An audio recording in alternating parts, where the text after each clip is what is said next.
Hello बच्चा लोग, आज हम स्टार्ट करेंगे कनेक्टिंग टिश्यू। इसके पहले वाले लेक्चर्स में हम कंप्लीट कर चुके हैं epithelium tissue, type of tissue हम पढ़ रहे हैं। तो टाइप ऑफ टिश्यू में हम एपिथेलियम टिश्यू पढ़ चुके हैं इसके प्रीवियस वीडियो में। इस वीडियो में हम कनेक्टिव टिश्यू पढ़ेंगे। तो कनेक्टिव टिश्यू की अगर हम बात करें तो जितने भी कॉम्प्लेक्स एनिमल्स रहते हैं उन कॉम्प्लेक्स एनिमल में सबसे ज़्यादा और वाइडली डिस्ट्रीब्यूटेड टिश्यू जो है वो है आपका कनेक्टिव टिश्यू। इस कनेक्टिव टिश्यू की का जो नाम है वो इसीलिए रखा गया, मतलब कनेक्टिव टिश्यू का नाम कनेक्टिव टिश्यू इसलिए रखा गया क्योंकि इसका जो स्पेसिफिक फंक्शन है वो क्या है, लिंकिंग करना और सपोर्ट करना। किसको? जो अदर टिश्यू और ऑर्गन्स रहते हैं उनको। ठीक है, तो इसका जो मेन फंक्शन है वो लिंकिंग करना और सपोर्ट करना है।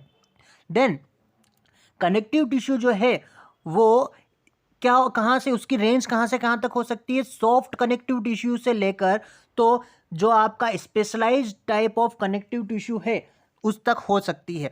मतलब कि यहाँ पे आपके जो कनेक्टिव टिश्यू रहेंगे वो कौन कौन से होंगे? आपका सॉफ्ट मतलब लूज कनेक्टिव टिश्यू, फिर उसके बाद एक डेंस कनेक्टिव टिश्यू है और उसके बाद है आपका स्पेशलाइज्ड कनेक्टिव टिश्यू। ये तीन तरह के हम टाइप ऑफ टिश्यू जो है वो आज के इस लेक्चर में पढ़ेंगे। अब यहाँ पे जो सॉफ्ट कनेक्टिव टिश्यू है से लेकर तो हम स्पेशलाइज्ड कनेक्टिव टिश्यू तक पढ़ रहे हैं, तो उसमें कौन कौन सी चीज़ें या कौन कौन से टाइप ऑफ टिश्यू जो है वो इंक्लूड होंगे। तो जैसे कि इसके अंदर कार्टिलेज आएंगे, इसके अंदर बोन्स आ सकते हैं, एडिपोज आ सकते हैं, ब्लड आ सकते हैं। तो ये सभी एग्जाम्पल्स हैं किसके? जो आपके कनेक्टिव टिश्यू है उसके। अब जो आपके कनेक्टिव टिश्यू रहते हैं उसमें अगर हम देखें तो ब्लड को छोड़ के जितने भी आपके कनेक्टिव टिश्यू हैं उन सभी कनेक्टिव टिश्यू को ले और बाकी ब्लड को हम छोड़ दें, तो ब्लड को छोड़ के बाकी सारे जो टिश्यूज हैं वो क्या सिक्रीट करते हैं? फाइबर्स को सिक्रीट करते हैं, जो कि किससे बने होते हैं? स्ट्रक्चरल प्रोटीन से बने होते हैं, जिसको हम क्या बोलते हैं? कोलाजन या इलास्टिन बोलते हैं। ठीक है, तो ये कोलाजन या इलास्टिन जो रहते हैं ये क्या प्रोवाइड करते हैं? स्ट्रेंथ प्रोवाइड करेंगे, फिर इलास्टिसिटी आपकी प्रोवाइड करते हैं और फ्लेक्सिबिलिटी प्रोवाइड करते हैं। कौन प्रोवाइड कर रहे हैं? ये कोलाजन या इलास्टिन फाइबर जो है ये स्ट्रेंथ, इलास्टिसिटी और आपके फ्लेक्सिबिलिटी जो है वो टिश्यू को प्रोवाइड करेंगे। ये टिश्यू जो रहते हैं वो क्या सिक्रीट करते हैं? मॉडिफाइड पॉलीसेकेराइड जो रहते हैं उनको सिक्रीट करते हैं। और ये जो आपके मॉडिफाइड पॉलीसेकेराइड जो रहेगा वो एक्यूमुलेट हो जाता है किसके अंदर? जो सेल और फाइबर्स रहते हैं उनके अंदर। और ये किसकी तरफ वर्क करेंगे? फिर ये मैट्रिक्स या फिर आपके जो ग्राउंड सब्सटेंस है उसकी तरह ये वर्क करेंगे। ठीक है, देन उसके बाद मैंने आपको जैसा बताया था कि आपके कनेक्टिव टिश्यू जो रहते हैं वो तीन तरह के होंगे। एक होगा आपका सॉफ्ट या फिर लूज कनेक्टिव टिश्यू, देन उसके बाद डेंस कनेक्टिव टिश्यू और स्पेशलाइज्ड कनेक्टिंग टिश्यू।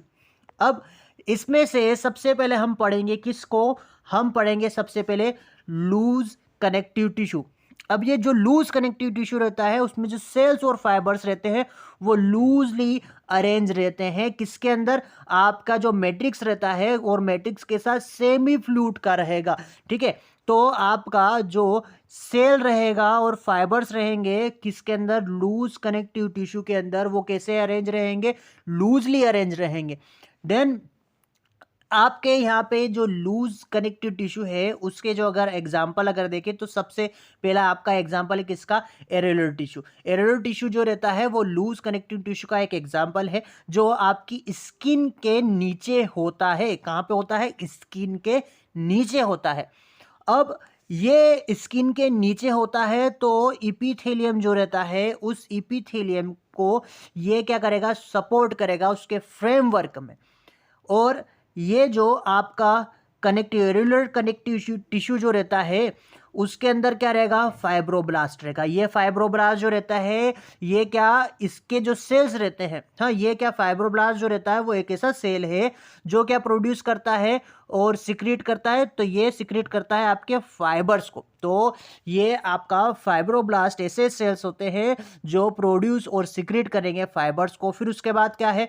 इसके बाद है मैक्रोफेज। हाँ, ये मैक्रोफेज जो रहते हैं वो क्या है? ये फेगोसाइटिक सेल है जो स्टेशनरी फॉर्म, आपके जो टिश्यू है उसमें स्टेशनरी फॉर्म में पाए जाते हैं।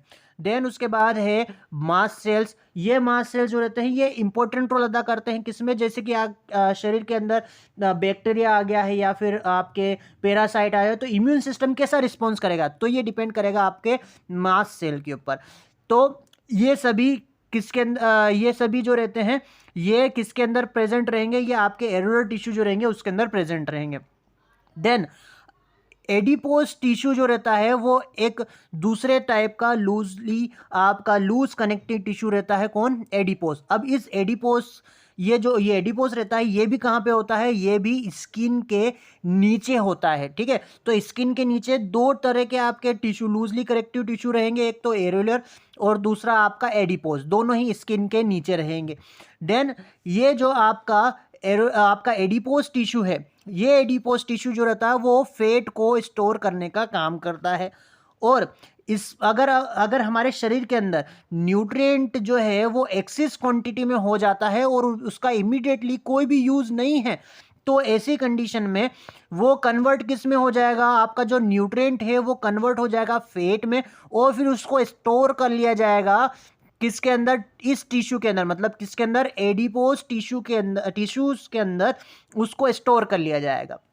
देन उसके बाद हम बात करेंगे किसकी, डेंस कनेक्टिंग टिश्यू की। भूल मत जाना हम किसकी बात कर रहे थे, अभी हम देख रहे थे टाइप ऑफ टिश्यू, और टाइप ऑफ टिश्यू में हमने लूज कनेक्टिंग टिश्यू जो है वो कंप्लीट कर लिया। अब हम पढ़ रहे हैं किसको, डेंस कनेक्टिंग टिश्यू को। तो डेंस कनेक्टिंग टिश्यू की अगर हम बात करें तो उसके जो फाइबर्स होते हैं और फाइब्रोब्लास्ट होंगे वो क्या रहेंगे, वो आपके बहुत अच्छी तरह से वो डेंस तरीके से क्या रहेंगे, एक दूसरे के पास रहेंगे, वो पैक्ड रहेंगे, ठीक है।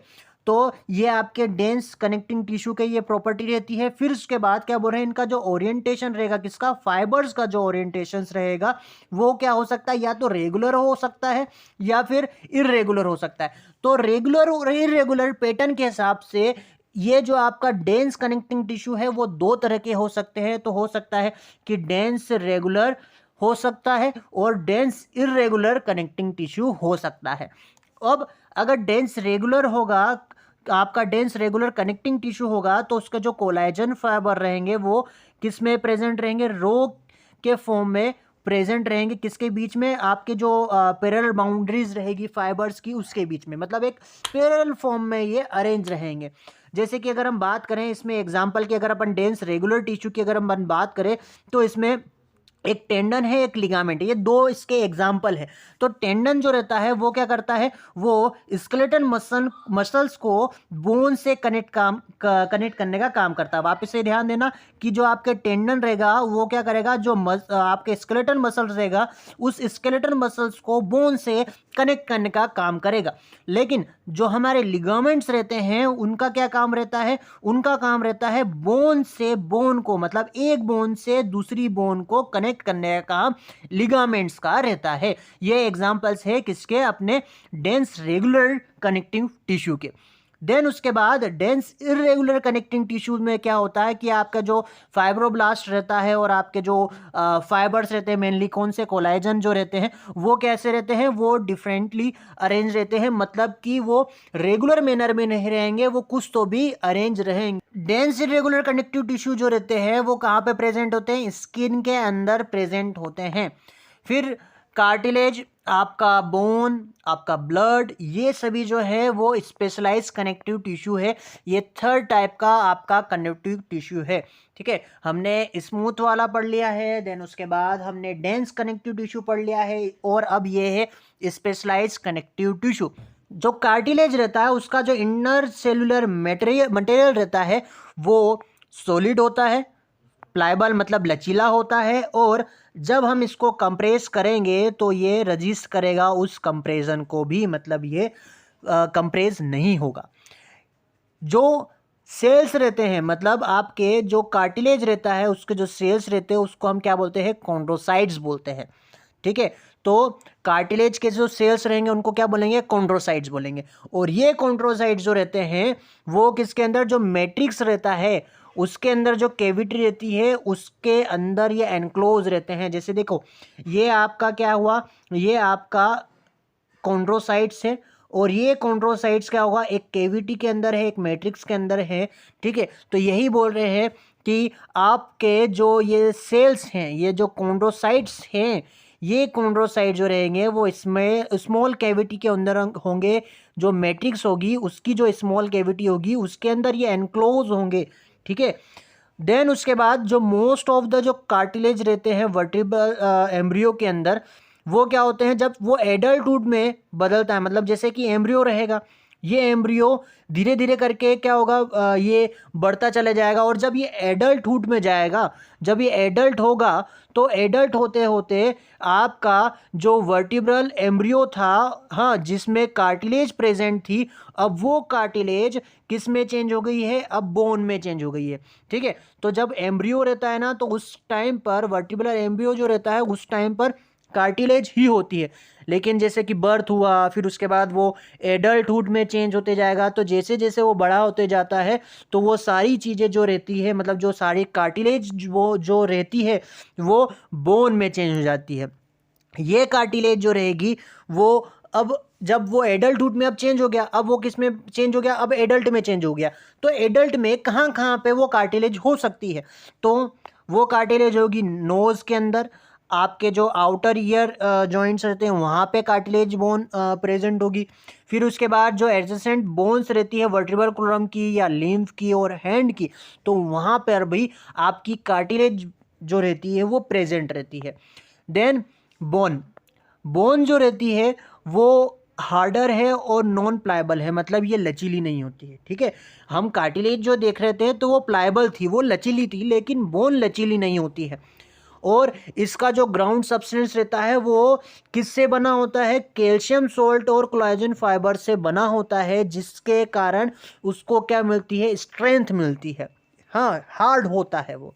देन जो it is the main tissue, अब ये बोन जो रहती है वो एक मेन टिश्यू है जो क्या करता है, आपकी बॉडी को प्रोवाइड करता है क्या, एक स्ट्रक्चर फ्रेम, ठीक है। तो आपका जो फ्रेमवर्क करने का काम है वो किसका है, बोन का है। बोन ऐसा टिश्यू है जो फ्रेमवर्क करता है, स्ट्रक्चर बनाता है, शेप बनाता है। बोन सपोर्ट क्या करेगा, बोन सपोर्ट करता है और प्रोटेक्ट करता है जो आपके सॉफ्ट टिश्यू और ऑर्गन्स रहते हैं उनको। इनका काम क्या है, प्रोटेक्शन का काम है, फ्रेमिंग का काम हो गया, ठीक है। देन बोन सेल जो रहती है उसको हम क्या बोलते हैं, ओस्ट्रोसाइट्स बोलते हैं, ठीक है। तो ओस्ट्रोसाइट्स किसके लिए होगा, बोन के लिए होगा, और जो आपके कॉन्ड्रोसाइट्स होगा वो किसके लिए होगा, कार्टिलेज के लिए होगा, ठीक है। तो बोन के सेल ओस्ट्रोसाइट्स होंगे। देन ये जो ओस्ट्रोसाइट्स रहते हैं वो प्रेजेंट रहते हैं एक स्पेस में, जिसको हम क्या बोलते हैं, लेक्यूना बोलते हैं। लिम्फ की जो लॉन्गेस्ट बोन रहती है, तो जो लिम्फ की लॉन्गेस्ट बोन रहती है वो क्या करता है, वेट बियरिंग फंक्शन है। क्या फंक्शन है उसका, वेट बियरिंग फंक्शन है, मतलब वेट को जैसे उठाने वगैरह का काम या मूवमेंट करवाने का काम, ये किसका होता है, ये आपके जो लॉन्ग बोन रहती है लेग्स की उसका काम होता है, लिम्फ का काम होता है, लिम्फ बोन का काम होता है। देन ये दे ऑल्सो इंटरेक्ट विथ, मतलब जो लिम्फ बोन है उसकी बात कर रहे हैं, ये इंटरेक्ट करती है मसल्स, जो आपका स्केलेटल मसल्स रहते हैं उनसे, और क्या करेगा, ये मूवमेंट का काम करेगा। जैसे मैंने आपको बोला कि वेट बियरिंग फंक्शन, मतलब कि आपका वेट वगैरह उठाने का काम या फिर मूवमेंट का काम, इधर से उधर जाने का काम, तो यहाँ पे लिम्फ जो है वो इसका काम कर रही है, वेट बियरिंग फंक्शन है। देन बोन, जो बोन मेरो रहता है वो कुछ बोन्स के अंदर एक कुछ ऐसी साइट्स होती है जहाँ पे जो ब्लड सेल है उसका प्रोडक्शन चलता है। तो बोन मेरो जो रहती है वो बोन के अंदर एक साइट रहती है जहाँ पे प्रोडक्शन चलते रहता है, किसका, ब्लड सेल्स का। देन ब्लड फ्लूइड जो रहता है, हाँ, जो ब्लड जो है वो एक फ्लूइड कनेक्टिंग टिश्यू है, और इसके अंदर क्या क्या प्रेजेंट होगा, इस ब्लड के अंदर, इस ब्लड के अंदर या फ्लूइड कनेक्टिंग टिश्यू के अंदर क्या क्या प्रेजेंट होगा, प्लाज्मा होगी, रेड ब्लड सेल मतलब आरबीसी, डब्ल्यूबीसी होंगी मतलब वाइट ब्लड सेल्स, और प्लेटलेट जो है वो इसके अंदर प्रेजेंट होगी, जो कि यहाँ पे आपको ये सारे सेल्स का जो शेप्स है वो दिखाई दे रहे हैं। और इसको हम आगे जो आगे आने वाले चैप्टर्स हैं उसमें और पढ़ेंगे। तो स्टूडेंट्स, आज की हमारी इस क्लास में इतना ही। हम नेक्स्ट क्लास में मसल टिश्यू और नर्वस टिश्यू कंप्लीट करेंगे। आज के लिए सिर्फ इतना ही। अगर आपको वीडियो अच्छा लगा है तो प्लीज़ लाइक करें, शेयर करें एंड सब्सक्राइब इस चैनल को। Thank you.